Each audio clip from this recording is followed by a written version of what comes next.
Hello, welcome to Podfic's Galore. I'm your horrible online reader, Goldscythe. I read out loud fanfictions for you busy bees, free of charge and no strings attached. Today, I will continue reading the Silmarillion fic from Archive of Our Own called The Rescue Party by Aeolian Sands. I hope you can at least try to enjoy my voice, and I will try my best for you with equipment available to me. On with the show. The Rescue Party by Aeolian Sands. Chapter 38. Maglor's Cry. Maglor, self-proclaimed Lord of Arda, sat on his dark subterranean throne. He felt the continent of Beleriand shiver in his grasp. Glaurung had fallen, as had the whelp Ankalagon. Not that he cared. He could always breed more servants to do his bidding. However, Melkor would admit that he had not expected to see any semblance of strategy from the Noldor. For Turgon to intercept Myron in the mountains meant that the king had not only expected the betrayal of his city's location, but had also been willing to leave it behind. That was unexpected. Perhaps Melkor would keep the insolent fool alive long enough to see the ashes of his city, show him what exactly his cunning had cost him. Even now, Gothmog and his forces had broken through the splintered ground of Tumladen. Fires were burning in the marketplace as orcs helped themselves to strung jewels and fine fabrics. Soon not one brick of Gondolin would be left standing. It was only justice for the Noldor and the Valar's arrogance. Who were they to challenge him with the dead? For certain, there was no denying now that Nama was emptying his halls. Did he believe that defeated ghosts were enough to eclipse the power of the Lord of Arda in his own lands? Melkor had enough of playing games. Let any who wished to dwell here submit to his rule or burn in fire. For dissenters, there was always Valinor and his incompetent brother. Well, at least for now. Melkor had no intention of letting that blighted bright land remain untouched forever. Of course, the Sindar would not be exempt. Melian somehow thought she was special with her girdle. At least it shows a semblance of creative thought. Melian was in many ways better than the rest of the piddling Maiar. She had a certain force of will to marry an elf and lay a claim to her own lands. Still, there would only be one ruler here. Shame she is still just a weak little spirit. Caraxo, He said to the ancient orc before his throne. The monster, a twisted, demented creature even for an orc, who had fangs protruding upward from his lower jaw and a forehead with deep ravines etched into his skin, glanced up. with Kothmog occupied in Gondolin and Myron indisposed, you will lead an attack on Doriath. Fail me here, and there will be little rest from your torment. The orc kneeled on one knee, and somehow it still looked graceful. There will never be rest for me, even if I succeed. Lucky for you, my lord, my blood calls for battle. I shall bring you the heads of the leaders on plates. Melkor grinned cruelly at the creature, one of the first he had ever made. While Caraxo was too intelligent, too self-aware, there were few who were as effective as the orc in combat. Melkor motioned his arm and performed something that Ero would kill him for if Ero could lift a finger. He focused his entire power and spirit, drew on the power he already held in the earth, and with agonizing slowness clawed at the fabric of the natural world. Black words of twisted Valarin fell unprompted from his mouth, pain ripping through him as he felt too much of himself going into the task. But he would not stop. This land was his spirit. His power ran through every rock and crevice and breath of air.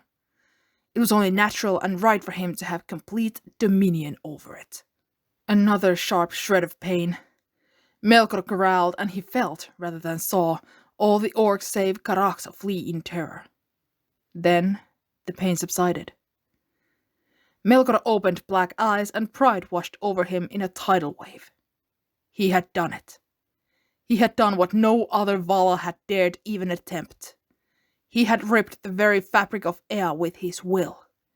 He was no longer bound to this world alone. Now not even the void would be outside his reach. Is that a portal, my lord? Caraxo asked in amazement as he looked at the shimmering orb through which the forest of Doriath could be seen. Slowly his army materialized from behind pillars to stare at the glimmering sight in awe. Melkor was too proud to punish them for their cowardice. Yes, it is the dawn of my true reign. As you were one of my first orcs, so too shall you be the first through. Go now and scour the lands of Doriath, purging it from all who dare resist me. And Karax went, the armies lining up behind him and following, for all were far more afraid of the high-spirited Dark Lord than any perils that might have awaited them through that unnatural gate. When the last of the sizable force had made it through, Melkor willed the portal to close. It was far easier than the opening had been. At once he felt beady eyes on him. Who dare interrupt his moment of triumph? He glanced down to see the head chef, an ancient orc named Lingvileuka. My lord? What? Yes, it's just Myron isn't here and... And what?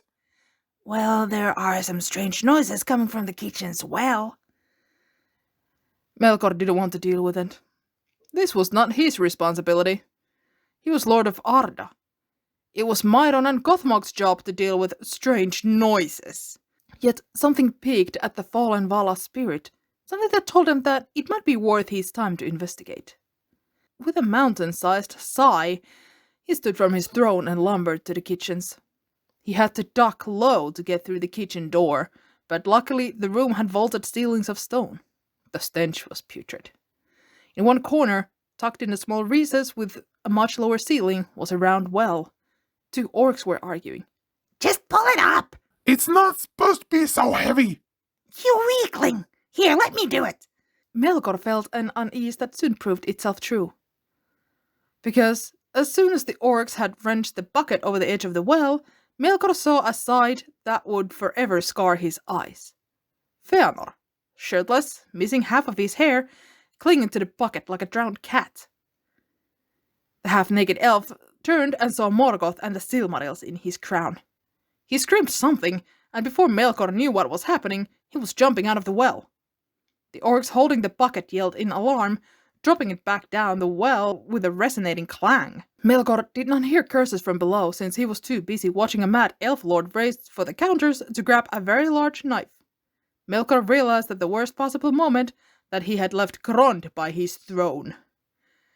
Give me back my gems, you thief! Fëanor snarled, water dripping from his hair and body.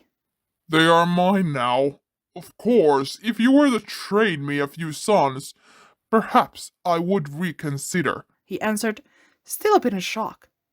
Fëanor shouted and charged. Melkor stumbled back, his size unwieldy even in the large kitchens of Angband. There was simply no room to maneuver, and he had lost his ability to shapeshift after Ungoliant. Fëanor was of one mind. Today, he was going to kill a Vala. With a kitchen knife. It would not have been his weapon of choice, but luck was with him that day, since it appeared as if Morgoth was unarmed, or at the very least, that he had no physical weapon. Plus, his hulking body took up a good portion of the room.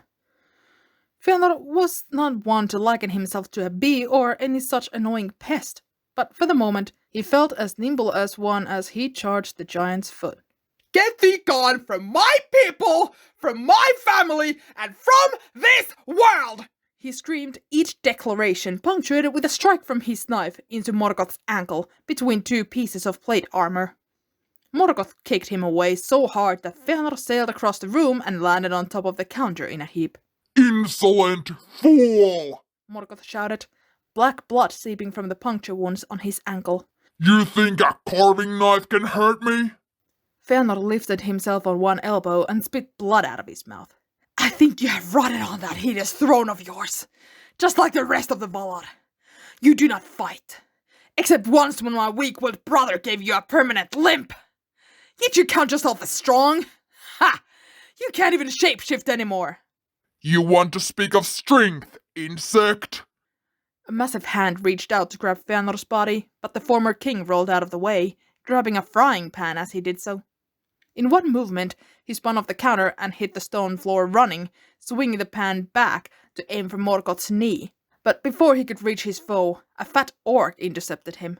Get back from my master! It screeched. Move or die! Fëanor yelled, drawing the pan back. Without giving the creature time to consider the ultimatum, Thenolda pummeled it in the head with the iron pan. The orc was unconscious well before it hit the ground. Morgoth snickered and turned to kick the fallen body into Fëanor so that both the orc and elf crashed into the base of the counter. Metal plates and utensils crashed over them, and Fëanor reflexively covered the back of his neck. Morgoth approached slowly, and as Fëanor rose on trembling arms, all he could see was the cruel metal plate armor on the legs of the Dark Lord. His heart beat rapidly as his mind raced. Then he spied the recess with the well. An idea formed. Just as Morgoth aimed to kick him back to Mundos, Fëanor leapt up and raced forward. He slid on his back as the great foot passed over his head. Then he was on his feet and flying for the well. The two other orcs that had helped pull him out of the waters below stared at him in mindless shock. Fëanor had no time for fools. His fists were a blur as he hit one in the eye socket and the other in the nose. He quickly then slammed their skulls together for good measure. As they fell into unconsciousness or death, Fëanor wasn't sure which and did not care. He spied a whip on the belt of one of them. The elf lord did not want to consider for what purpose it served or why one would want mixed blood with whatever disgusting rule was made in the kitchens of hell. Still, he grabbed it all the same and leapt on top of the well's stone wall. With a resounding crack, Fëanor flicked the whip at his side, praying that this would work. Morgoth looked highly amused. You want to taste the lash? That can be arranged. Fëanor flicked the whip at the Dark Lord's legs, and as expected, it made hardly a scratch of that armor. Just need to draw him in closer. Still you boast, yet you have barely even touched me, Fëanor taunted as he nimbly jumped from the far wall of the circular well. A rumbling laugh, then Morgoth bent to reach a massive hand out once more. His great body would not be able to fit in the recess itself, although he could easily manhandle the elf out. But to do so, he would have to get closer. Fëanor's heart beat rapidly as he waited. Just a little further. Now! He swung the whip with all his might, wrapping it around Morgoth's reaching hand and then giving it a vicious tug. The fallen Vala shouted as he lost his footing and slammed his head against the wall above the ceiling of the small room. There was a metallic clanking as the iron crown fell off and bounced on the stone floor. Fëanor moved with the speed of wildfire. The Silmarils were there. The Silmarils were glowing on the floor, imprisoned in that twisted iron. Their creator had no other thought but to grab that crown.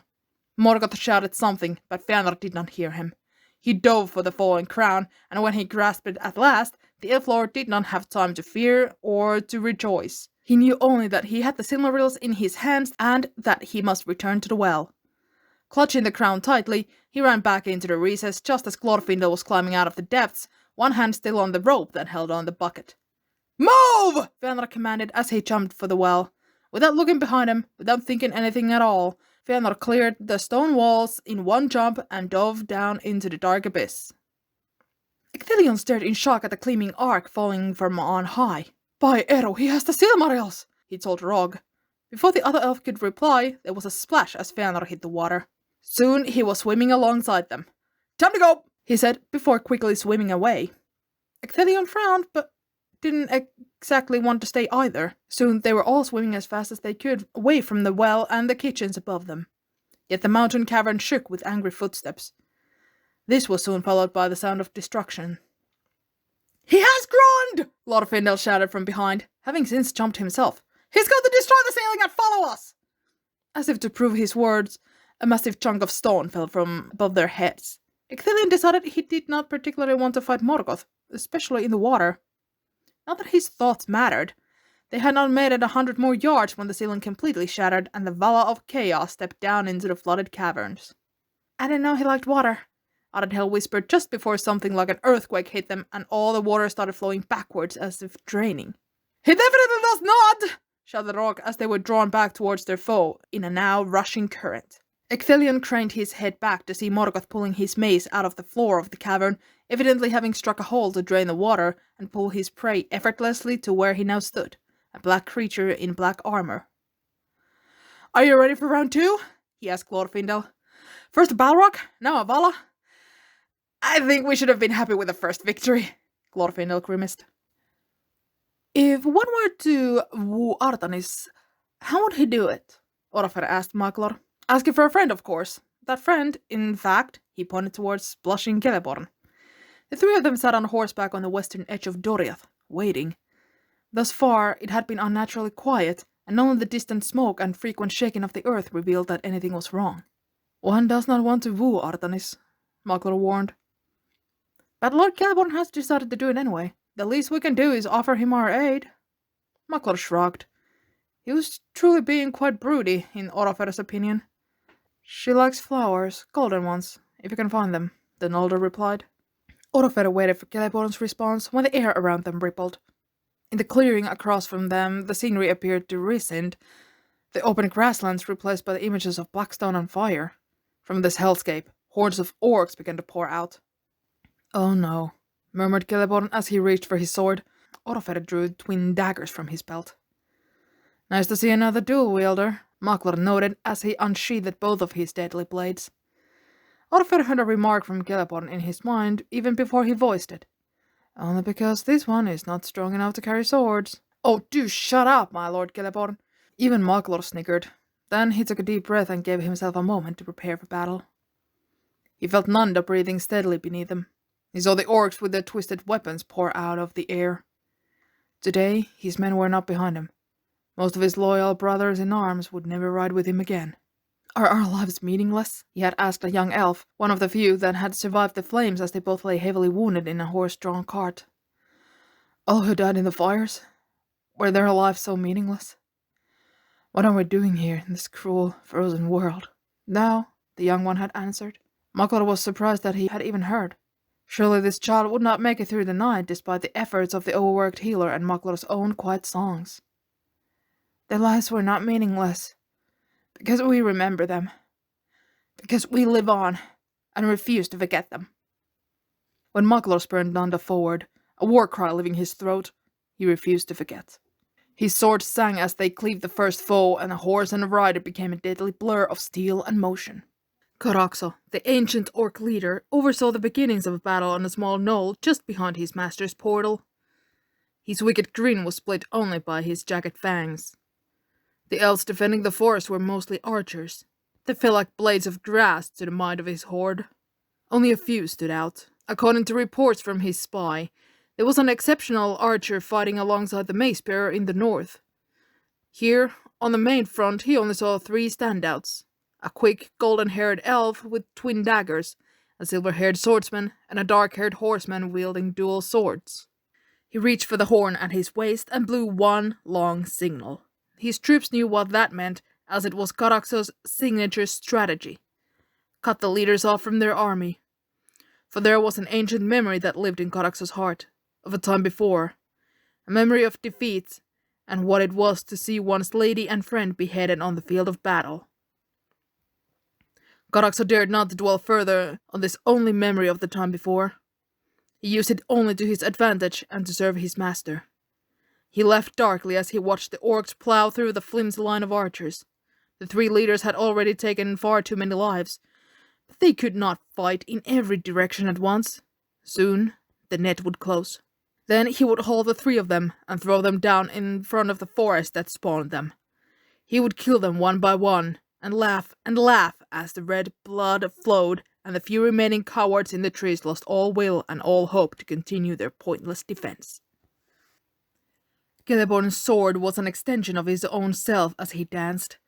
He cut down orc after orc. When one swung an axe at his head, he ducked and while still bent low, stabbed at the knees of another. Rising, he heard the thunk of an arrow from one of his men take the life of another that was about to bring a mace down on his back. Sweat poured down his brow and Celeborn breathed heavily. There are too many of them. This can only last for so long. Bringing his blade to bear, he fought on, desperately spinning and looking for allies. There! He heard the clatter of hoofs, and there was Maglor, galloping through the orcish ranks like a ship cleaving water. Celeborn had long ago lost his own mount in the melee. Maglor and Nanda moved as one, and for a quick moment, the Sindar lord marveled at how deadly they were as orc upon orc fell in their wake. Celeborn! Maglor shouted as he approached, shifting his body in the saddle to decide to dodge an arrow. Where's the rest of Doriath? We need help now! How many do you think we are, Noldo? The border to the forest is long, and we must not leave a gap open for the orcs to pass through.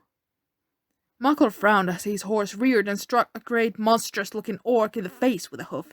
They can't be attacking They will! They will outnumber us, Maglor! What? We leave the entire south open? We must! We're too thin here! We need reinforcements if we are to survive, or they will punch a hole through us as if we were parchment! Then what good will your warriors in the south be? Celeborn growled, and he flung his sword, letting it fly and strike another foe. He raced to retrieve it, and then fought his way back to the Noldo. Unfortunately, Maglor was correct. Having a regiment of archers guarding the south was pointless if the orcs defeated them here in the west. But he was right as well. Holding them off here did little if Morgoth's forces could just swing around them and thrust straight through undefended forest to Menegroth. This was especially true if, apparently, the Dark Lord could simply create portals. This meant there was only one option. We must retreat, Celeborn declared. All the way to Menegroth if we must, but we cannot let the city fall. Maglor nodded, or at least Celeborn thought that he did. It was hard to tell as both of them were still fighting for their lives. Celeborn reached for his horn and sounded the signal to give ground. Orofer heard Lord Celeborn's call, but his hope was fleeting.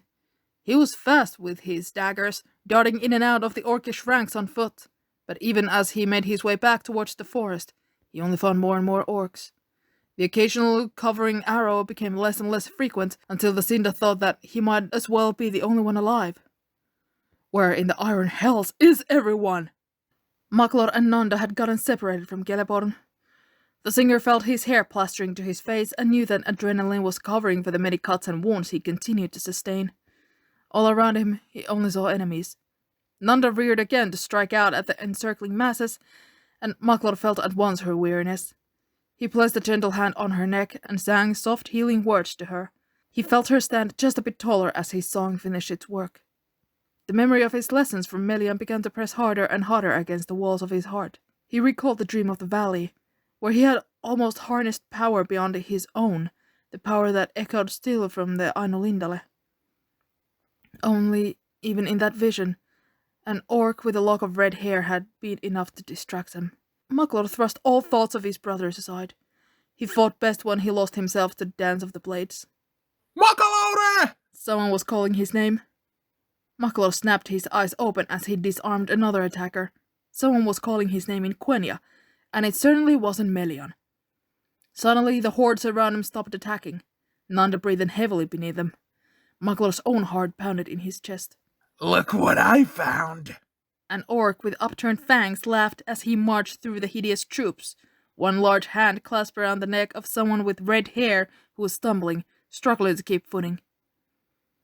The orc, a leader of some sort, judging from his intelligent speech, flung the elf onto the ground in front of Nanda's hooves, then grabbed a fistful of hair and wrenched his head back. It was not Maedhros. Maedhros was not so small. Never so small. Pitio. Maglor whispered the name of his baby brother, the one who had been spared from the torment of Beleriand, or so he thought. Ah, Pitio, you wouldn't tell me his name. I also have this one, though I wasn't as sure that she was one of yours. Different coloring and all. The orc speaker nodded towards another of his kind, which was dragging a struggling blonde elf along. Elenwe. Let them go, Maglor said, his voice low and deadly. Funny. The orc laughed. I think once upon a time I said the same thing. Back when I was pretty as you. Do you know that the Umayyad didn't care? The fanged orc withdrew a twisted dagger and held it at Amrod's throat. And it is strange, because now, neither do I. He drew the blade, and two things happened at once. There was a blur of golden hair, and Maglor Feanorian broke completely. He no longer saw the orcs, the bloodied hills, and the breaking earth. He screamed, or at least he thought he screamed, and his great voice reached every rock, leaf, and creature. The strength of his cry shattered through the orcs, and the earth echoed as did the seemingly endless sky. It is said in histories lost to time that the cry of Maglor Feanorian was that of every elf, man, and creature that lived in those dark times. It was the death shout of one who had lost too much. and could not take it any more. Having wrenched herself free from the orc, Elenwe tackled Pitio before the knife could cut his throat. She covered him with her body as the elder Feanorian shouted in a voice of supernatural strength and unbearable pain. She lay there for moments that lasted eternities, until at last the echo died. Standing on shaky legs, she helped the youngest Feanorian to his feet. He only had a slight cut from where the dagger had nicked him. All around her, the orc armies lay dead. In the distance, he thought he saw the silver head of Lord Celeborn looking around him in awe, and before her, being nudged with the gentle muzzle of his horse, was an unconscious Maglor. Elenwe bent down to check his pulse and was relieved to see that he still breathed. Pitio, can you help me get him on the horse? Many and the Maya will be able to help him. What did I tell you about control?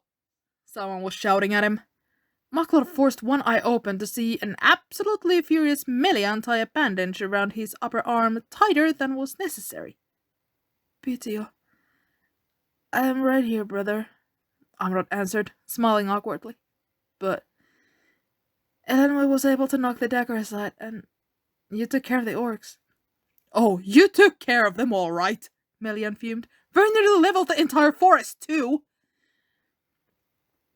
Maglor smiled softly at her. Mostly he was just relieved to see little Pitio alive and well. I thought that orc had killed my little brother, he said. You have far too much power to go leveling worlds when something bad appears to have happened, Melian answered, but her voice was gentler now. I, for one, think you could have opened with that little ability. Olafur winked. I actually agree, Celeborn nodded. Out! Melian began. What, my lady? Olafur bowed. Would you prefer if we were all dead? No, of course not. But one day, if Maglor does not learn any control, then it might not be only the orcs that his voice destroys. I will do better, Maglor promised. Well, for what it's worth, you did save Doriath today. So thank you, Makalaure. Yarakuinga, chief advisor to Maedhros and regent lord of Himring, heard the earth cry out in pain and knew at once that it was Lord Makalaure. He felt the warriors of Himring stiffen at his back, and beyond them all the gathered troops of the east. It was a signal enough for the ancient elf. Warriors of the east, he shouted. Do you not hear our brethren call out? The very earth trembles as our idiotic lords no doubt fight for their lives. Let us go and show the black foe the true strength of the house of Feanor.